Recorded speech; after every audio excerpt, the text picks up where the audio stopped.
सो अस्सलाम वालेकुम guys, we are back with another video. So आज हम पास पेपर सॉल्व करेंगे और एक बहुत अच्छा क्वेश्चन है जून 2018 का है, पेपर 3-2 से। तो स्टैंडर्ड कॉस्टिंग में सबसे पहले ये जो सवाल दे रहे हैं ना, इसमें हम पहले तो सुकून से अपनी चीज़ों को हाईलाइट कर लेंगे कि हमने क्या चीज़ आइडेंटिफाई करनी है और क्या नहीं करनी, ठीक है ना। तो इसमें हम फ्लेक्स बजटिंग भी पढ़ेंगे कि किस तरीके से हम अपने बजट को कंपेयर करके फ्लेक्स करते हैं एक्चुअल बजट पे। बिकॉज मैंने आपको पिछली वीडियो में फ्लेक्स बताया था कि फ्लेक्स में क्या होता है कि मल्टीप्लाई कर देते हैं हम, क्वांटिटी को चेंज कर देते हैं ये वो। तो इसमें हम करेंगे क्या, एक्चुअली फ्लेक्स होता क्या है।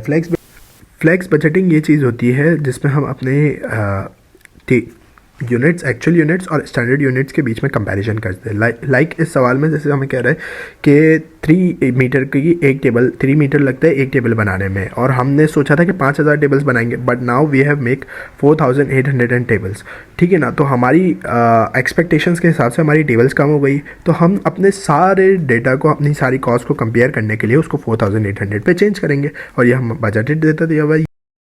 ये हमने हाईलाइट कर लिया, हमने जो चीज़ें आइडेंटिफाई करनी थी किसी भी क्वेश्चन में, ये सारी चीज़ें आपने आइडेंटिफाई करनी होती है, आपको बता दिया है, ठीक है।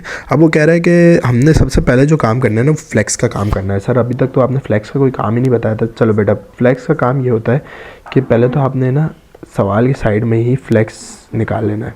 सर ये पेन विजिबल नहीं हो रहा है इतना, तो सर रेड पेन देखते हैं। हाँ, ये फ्लेक्स निकाल लेना है। सर फ्लेक्स मैंने बताया था 2 चीज़ें होती हैं।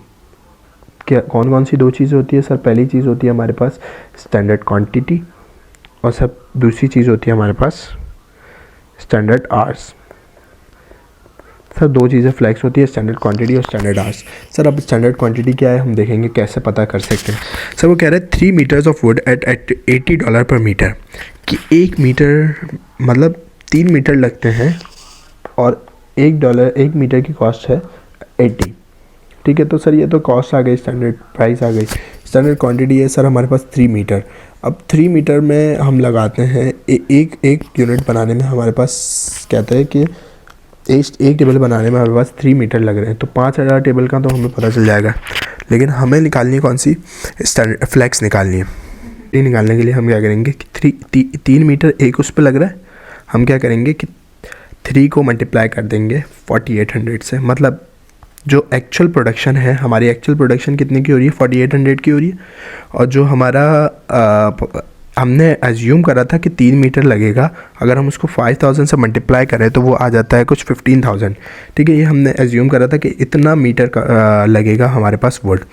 लेकिन अब जो है वो क्या हो गया है, 4800 पे प्रोडक्शन डिक्रीज़ हो गई है। तो अब हम 3 को किससे मल्टीप्लाई करेंगे, यहाँ पर अगर हम पहले निकालें तो पहले आ रहा था 3 को मल्टीप्लाई कर रहे थे हम 5000 से, तो हमारे पास 15000 आ रहा था। But now we are going to multiply 3 with the 4800 as the actual quantity has decrease. Sir तो जो 200 बना ही नहीं है, मैं उसको उसकी पर मीटर कॉस्ट लगा के क्या करूँगा, तो सर पर मीटर निकाल लिया ना। तो अब हम 4800 से क्यों मल्टीप्लाई करें, क्योंकि हमने एक्चुअल में बनाया ही इतना है, तो हम इस हिसाब से ही देखेंगे। तो हमारा फ्लेक्स जो है वो 14400 आ रहा है।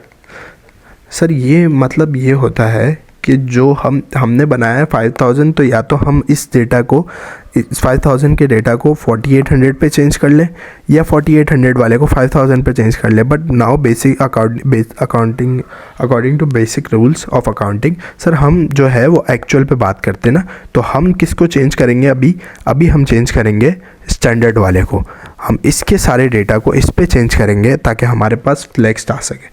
फ्लेक्स आने के लिए फ्लेक्स में 2 चीज़ें चेंज होती है, एक स्टैंडर्ड क्वांटिटी होती है, एक स्टैंडर्ड आवर्स होते हैं। तो सर स्टैंडर्ड क्वांटिटी हमारे पास सबसे पहली बात है रॉ मटेरियल्स की, जो कि हमारे पास दी हुई है मीटर्स में और वुड में।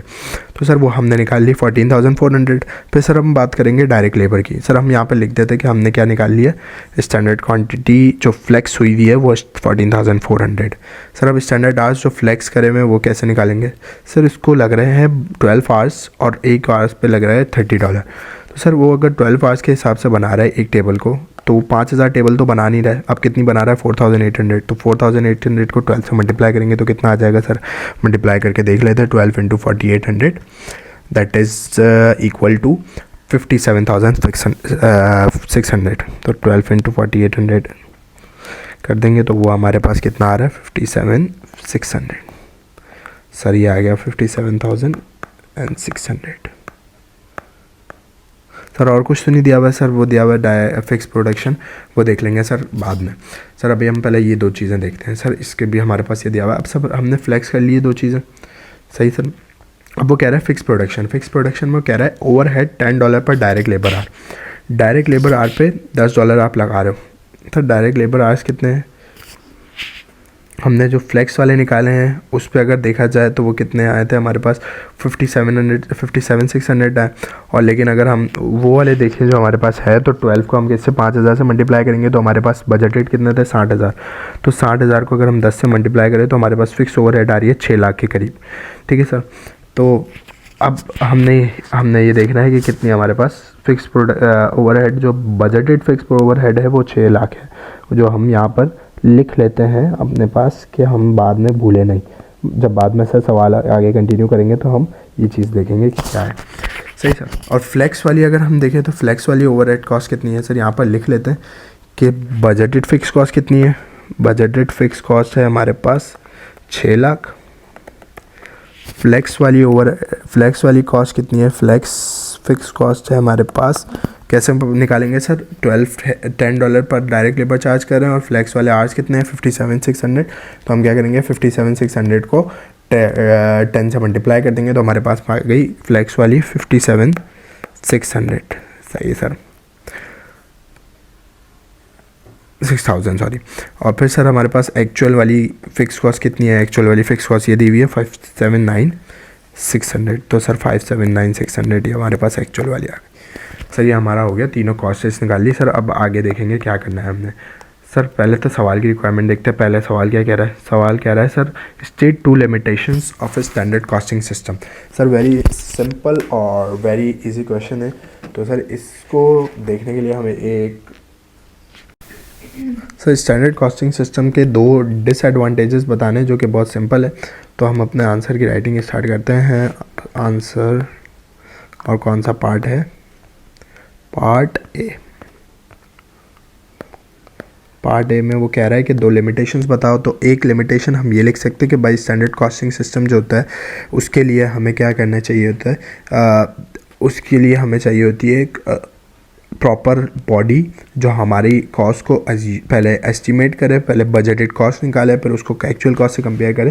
So that is not an easy and not cost expensive. तो ये कह सकते हैं हम कि this system is expensive, this system involves cost and needed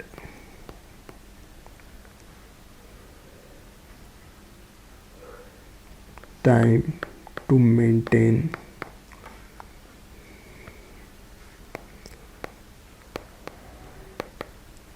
it. Sir एक जवाब हो गया। सर दूसरा क्या लिखेंगे, दूसरा डिसएडवांटेज आप ये लिख सकते हो कि ये पूरा जो है ना स्टैंडर्ड कॉस्टिंग सिस्टम वो किस पे बेस्ड होता है। सर किस पे बेस्ड होता है, एग्जम्पशंस पे बेस्ड होता है। तो सर हम ये कह सकते हैं can demotivate staff and admins, staff can demotivate staff if the standards sorry क्या हो रहा है, if the standard is not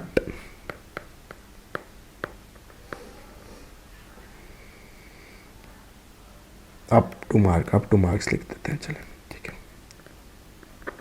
सही सर 2 मार्क मिल गए आपको।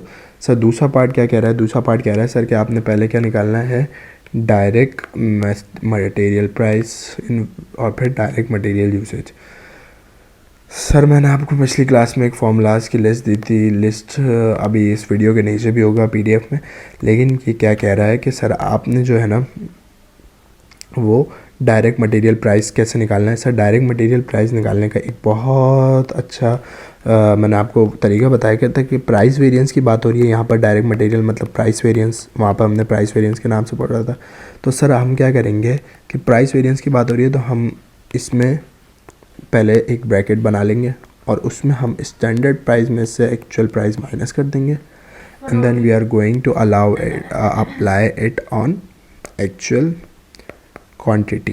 एज सर मैंने कहा था कि प्राइस स्टैंडर्ड हो सकती है, क्वांटिटी हमेशा एक्चुअल होगी. सर तो ये फॉर्मूला ड्राइव हो गया. अब तो इजी है सर, हमने एक्चुअल क्वांटिटी उठानी है. एक्चुअल क्वांटिटी कितनी है हमारे पास, देखो सर ये हमारी एक्चुअल क्वांटिटी है 15360.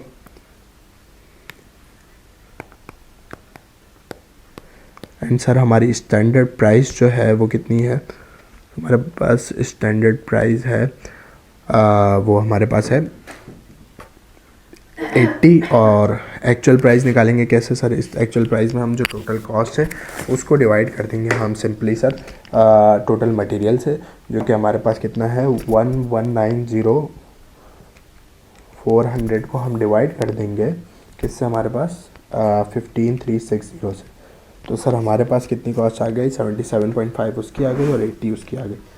तो सर स्टैंडर्ड प्राइस हमारे पास 80 आ गई, सॉरी सर, तो स्टैंडर्ड प्राइस 80 आ गई और ये हमारे पास 77.5 आ गया. And then sir that is the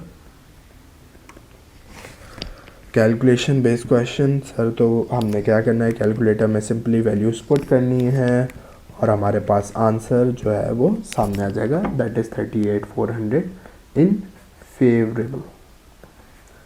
sir ये आंसर आ गया हमारे पास और जो पहले पार्ट सॉल्व हो गया सर. इस पे हमको मिल गए 12 मार्क है. ये 6 चीज़ें हैं तो 2-2 मार्क्स सब पे होंगे. फिर सर कह रहा है direct material usage variance. Sir direct material usage variance है, इसके बराबर में ही निकाल के देख लेते हैं part. Direct material usage variance है तो यूजेज वेरिएंस का मतलब क्वांटिटी पे बात हो रही होगी. तो सर हमने क्या करा, स्टैंडर्ड प्राइस रखी, एक्चुअल क्वांटिटी रखी. एक्चुअल क्वांटिटी पहले नहीं रखेंगे क्योंकि ये मटेरियल के वेरिएंसेस की बात हो रही है, तो स्टैंडर्ड क्वांटिटी पहले रखी, फिर एक्चुअल क्वांटिटी पहले रखी, फिर उसके बाद हमने लगा दी. स्टैंडर्ड प्राइस हमारे पास कितनी सर आई है, हमारे पास आई है 80 की. सर स्टैंडर्ड क्वांटिटी, सर अब यहाँ पर एक चीज़ आती है जो समझाने वाली है. सर स्टैंडर्ड क्वांटिटी मैंने कहा था फ्लेक्स वाली डालते हैं हमेशा. सर हमने फ्लेक्स वाली क्वांटिटी पहले इसीलिए निकाली थी कि हम जब सवाल कर रहे हो तो हम सुकून से ना उसको अपनी जगह पर डाल सके. Sir standard quantity budget standard वाली क्यों नहीं डालते हैं सर, स्टैंडर्ड क्वांटिटी बजट वाली इसलिए नहीं डालते हैं क्योंकि स्टैंडर्ड सिस्टम जो है वो हमारा बेस किस पे कर रहा है, एजम्पशंस पर. अब हमने जब अपने एक्चुअल प्रोडक्शन बना लिए, एक्चुअल प्रोडक्शन कर लिए, तो हम उसको मैच करेंगे. अब हमें पता चला कि हमारी एक्चुअल प्रोडक्शन और उसमें डिफरेंस है कितने का, 200 टेबल्स का. तो जब हमें पता चल गया ना कि 200 टेबल्स का डिफरेंस, तो सर हम क्या करेंगे कि स्टैंडर्ड क्वांटिटी पर अप्लाई नहीं करेंगे. हमारी जो प्राइसेस है हम उसको अप्लाई करेंगे किस पर, एक्चुअल क्वांटिटी पे.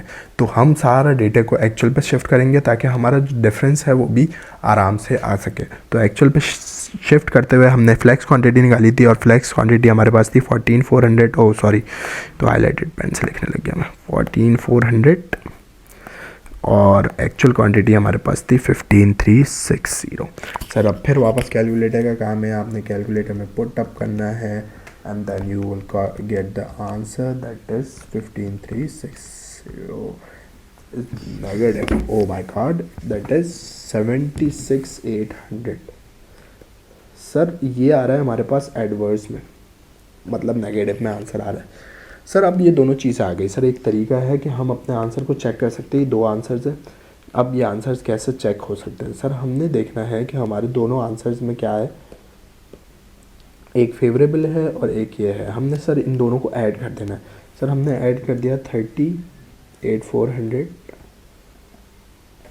प्लस, और ये माइनस में था सर, माइनस में हमने लिख दिया 76,800.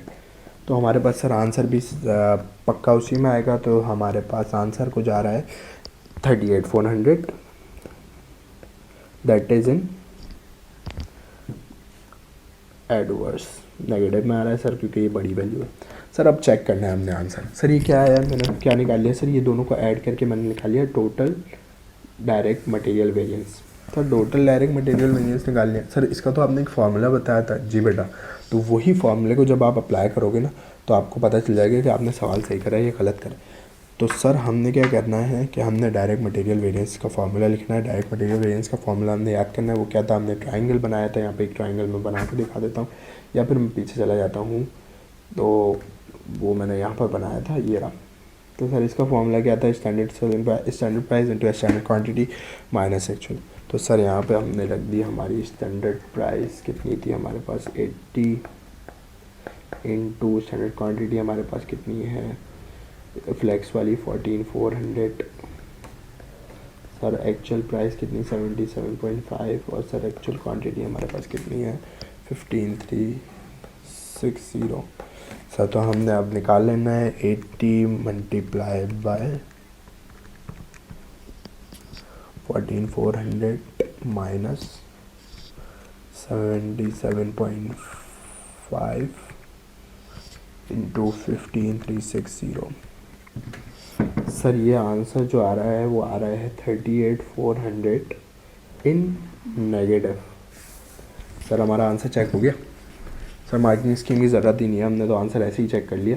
जो ये हमारा आंसर है ना सर, वो उसके इक्वल कैसे आया, क्योंकि ये भी डायरेक्ट मटेरियल वेरिएंस है और वो भी डायरेक्ट मटेरियल वेरिएंस है। तो सर अब जब हम उधर जाएंगे हमारे सवाल पर, तो सर आप फोकस करिएगा कि मैं क्या कर रहा हूँ। सर मैंने कर दिया ये चीज़ यहाँ पर पेस्ट। तो सर ये हमारे पास यहाँ पर कॉपी हो गया। और सर फिर आगे का जो क्वेश्चन है वो हम अगले पार्ट में कंटिन्यू करेंगे इंशाल्लाह। तो आप ट्यून रहिएगा और सब्सक्राइब कर दीजिएगा।